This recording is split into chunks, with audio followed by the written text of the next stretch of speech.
Welcome to Holy Week. If you're here for the first time, I invite you to go back to the Holy Monday video and begin there. Just work through this journey, and because these reflections build on each other. And then come back here with the stone that you've been carrying throughout. Our stones are gathering layers of meaning as the week unfolds, as we're offering Jesus our presence and our friendship during this last dark week of his earthly ministry. We're doing this by walking with him day by day, step by step. We're not rushing. We're not trying to explain everything. We're simply staying near our friend with open eyes, open hearts, and open hands. Today is Good Friday. So let's begin as we have been, with a few deep breaths. Just breathe in, and then exhale and let go of distractions and worries, and just be present and become aware of the Holy Spirit's gentle presence.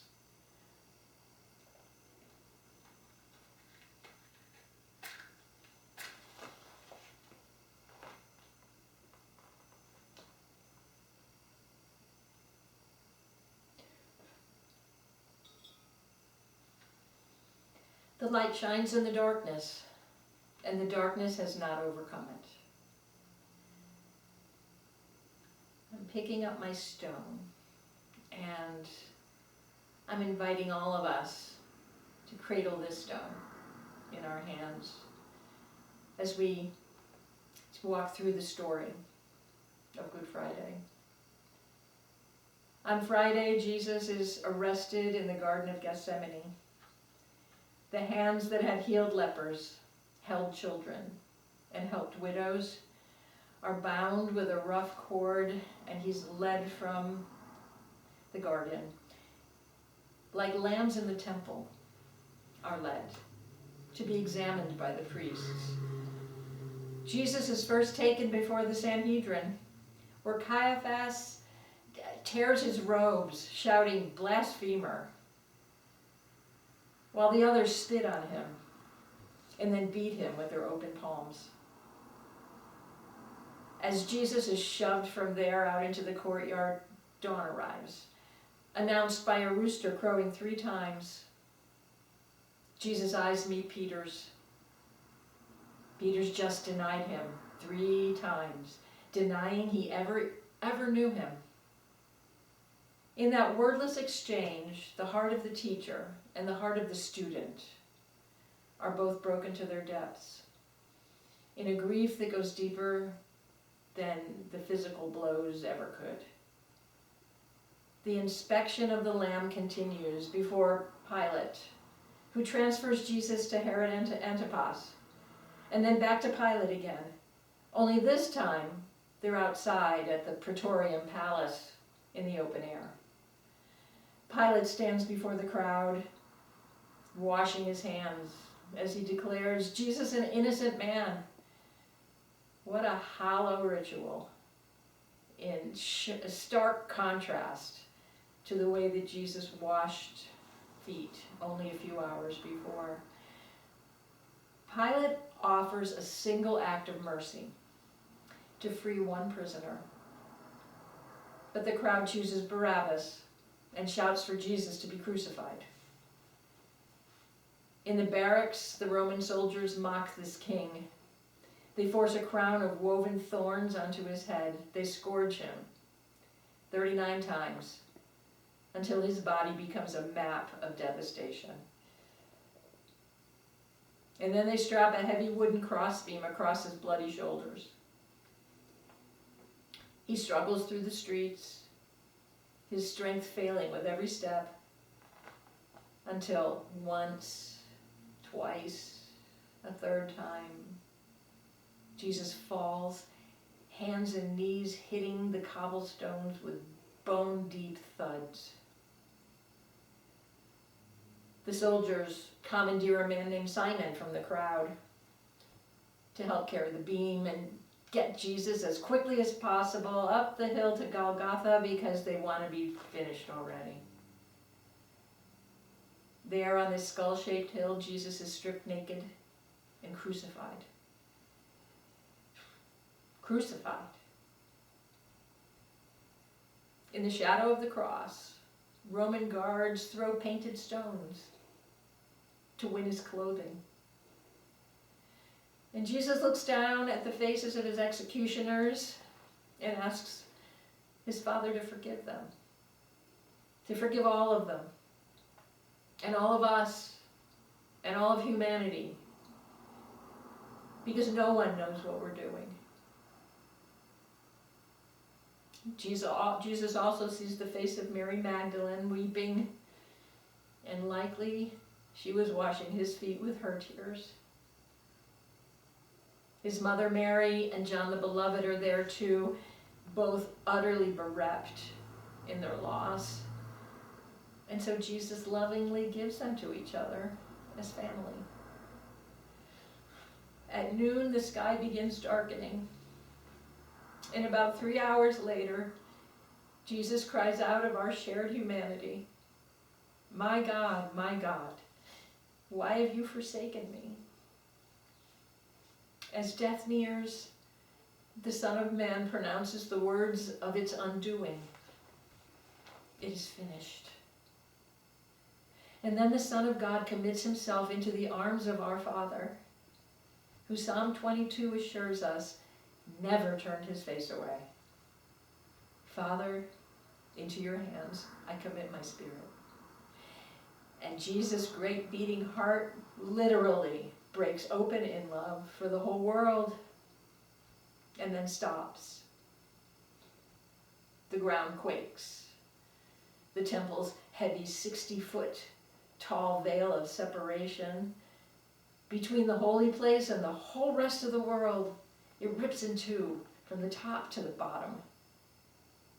Joseph of Arimathea and Nicodemus publicly reveal themselves as Jesus' followers by asking for Pilate for his body and then lowering Jesus from the cross and no doubt lowering his body into his mother's arms. His body is quickly prepared for burial with spices and linen, laid in a nearby tomb, which is sealed with a stone.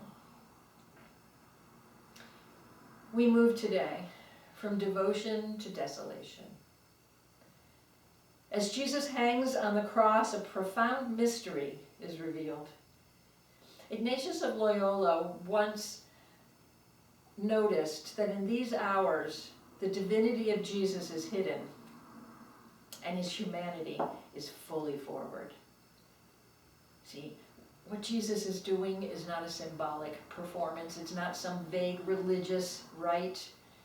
Jesus is physically and spiritually inhabiting the crushing, desolating depths that every human soul eventually experiences. But he's experiencing it all, for all of us. When he cries out, "My God, why have you forsaken me?" he isn't experiencing a separation in the Trinity. Because God cannot be divided from God and remain God. Rather, he is identifying with our terrifying fear.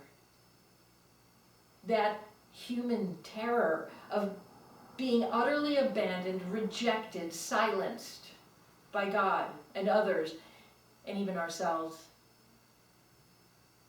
Jesus is standing in the center of our deepest darkness, and he does it so that no human being would ever have to stand there alone again.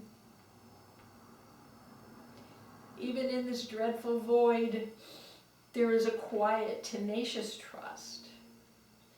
Jesus holds on to a hope that's deeper than any human emotion, trusting that even though he can't feel it, his Father is still there. Think of the desolating depths in your own life, the moments where God's presence seems like a distant memory, and you feel utterly forgotten and alone, unseen, unknown, in a silence that surrounds you like a tomb. Perhaps you're there right now. Perhaps someone you love is there right now. And that's where our world is right now. We are not here to push past the questions or the pain. Right? We don't have to rush onward to a Sunday that hasn't arrived yet. We're here to recognize that the one who is resting in the tomb has already fully entered our darkness and experienced it as his own. We're here to marvel at this incredible mystery that because Jesus has gone into our desolation, we're never alone in the dark.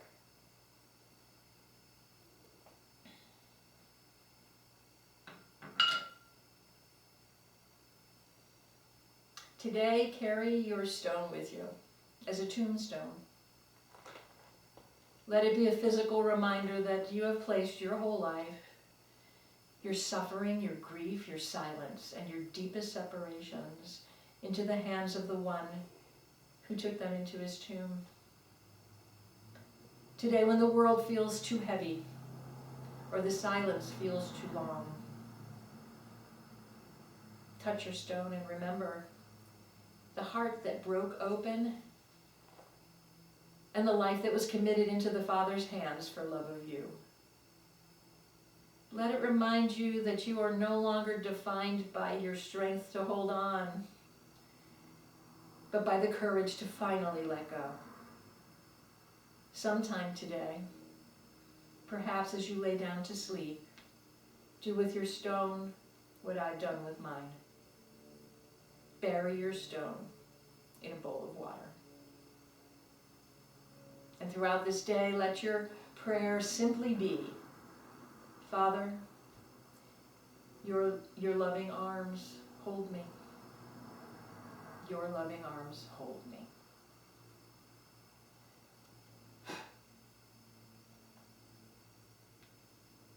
The light shines in the darkness, and the darkness has not overcome it.